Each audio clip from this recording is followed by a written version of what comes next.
Who's the president that many historians have inside their top 3 greatest presidents in our history, but others have him outside the top 10? That would be Franklin Roosevelt. His leadership in the Great Depression and through World War II made him admired by many in 2025. But his handling of the Japanese internment camps and violation of the two-term tradition make many falter. So, before we go further, if you've been enjoying my content recently, please subscribe to the channel, as it's the best way to support the work I do for these videos. Now let's jump into it. When Franklin Roosevelt took office as the 32nd president in United States history on March 4, 1933, the nation was devastated by the Great Depression, the worst economic crisis in our history. On October 29, 1929, the stock market completely crashed, collapsing the American economy. Roosevelt's predecessor, Herbert Hoover, is forced to take much of the blame for the Great Depression due to the Smoot-Hawley Tariff Act.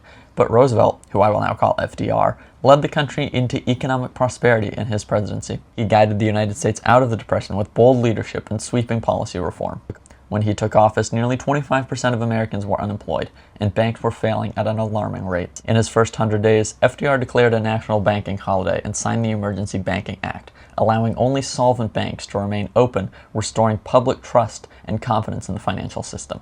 He also passed the Glass-Steagall Act to separate commercial from investment banking and created the FDIC to ensure deposits, reducing panic and deposit runs. To tackle unemployment directly, programs like the Civilian Conservation Corps, the CCC, and Public Works Administration, PWA, put millions to work by building infrastructure from roads to dams to schools. Roosevelt launched the Works Progress Administration, WPA, in 1935 under the Emergency Relief Appropriation Act, to employ over 8 million Americans in jobs ranging from construction to the arts. He also introduced reforms. The Securities and Exchange Commission regulated the stock market, and the National Recovery Administration promoted fair wage codes, and the Agricultural Adjustment Act aimed to stabilize farm prices. The Social Security Act of 1935 created a new safety net by offering old-age pensions, unemployment insurance, and relief for dependent children and the disabled. FDR communicated directly with the public through his fireside chats, calming fears and explaining complex policies in everyday language. By the late 1930s, industrial production and GDP were rebounding. Annual GDP growth averaged around 8%, and unemployment rates fell significantly, though full recovery only came with wartime spending in World War II. Roosevelt's leadership during that era redefined the role of the federal government and reshaped America's economic security and identity. Perhaps most importantly, the New Deal.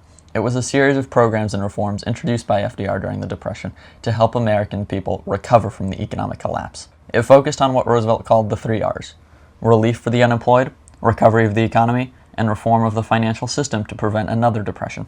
The New Deal also changed how people viewed the role of the federal government, making it more responsible for protecting citizens' well-being and regulating the economy.